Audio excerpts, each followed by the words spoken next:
Hello, and welcome to another episode of the Bulletalks podcast, where we talk about anything and everything STEM. I'm sure many of you listeners have noticed how rapidly cash is being replaced in the world, whether it's tapping a card, using mobile money, or making Apple Pay transfers. Physical cash is disappearing right in front of us. And honestly, it sounds great.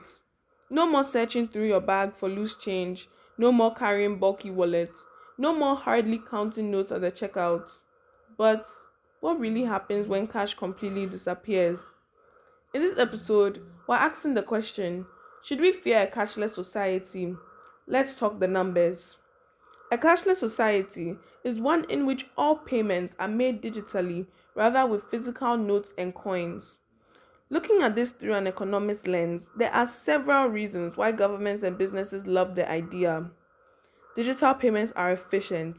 They reduce the cost of printing, transporting, and maintaining cash. Transactions are fast, almost instant. Also, in a cashless society, governments can collect taxes more effectively because digital payments leave a record, making it hard for economic activity to be hidden. In theory, everyone wins. But economics teaches us something important. Efficiency doesn't promise equality. Just because something works for some doesn't mean it will work for everyone. Around the world, approximately 1.4 billion adults remain unbanked. This means they do not even have access to basic financial services and structures needed to participate in a cashless economy. Think about that for a moment. More than a billion people would be locked out of everyday economic activity if cash disappeared tomorrow. These aren't random groups of people. The unbanked are disproportionately made up of women, individuals from lower income households, individuals who lack adequate education, and those living in rural communities.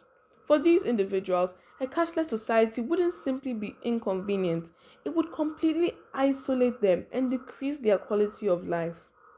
If a policy improves the lives of millions but makes the lives of millions others worse, can we really call that progress? And this isn't a hypothetical. We've already seen something similar happen.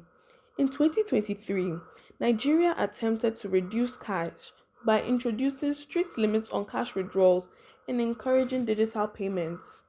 The result wasn't a smooth transition as policymakers had hoped for. Many citizens struggled to access their money, businesses were disrupted, and economic activity slowed.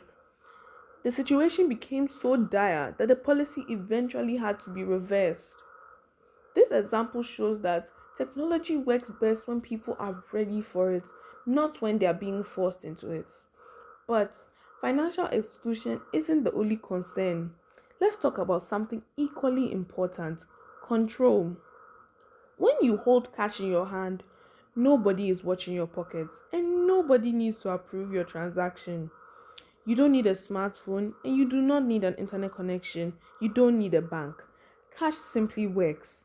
In a cashless society, however, every transaction depends on an institution.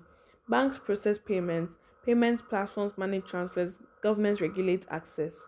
Suddenly, the ability to use your own money depends on systems completely outside of your control. Now, I'm not saying that banks are evil or that digital payments are inherently bad, but cash provides something unique: direct ownership. Then there's the issues of security. Every year, we hear stories of cyber attacks, ransomware attacks, data breaches, and system failures. We shouldn't have to cope with the risk that arises when our transactions solely depend on digital infrastructure. Cash doesn't need Wi Fi, it doesn't need electricity, it's reliable, it's a fallback. So, should we fear a cashless society? The answer isn't a simple yes or no. Digital payments do bring convenience, efficiency, and innovation. But if we want financial progress, we shouldn't ask, how quickly can we get rid of cash? Instead, we should ask, how can we make sure nobody gets left behind? Thank you for lending me your ears. This was your soon to be favorite host, Ewurabena Crentsil. Until next time.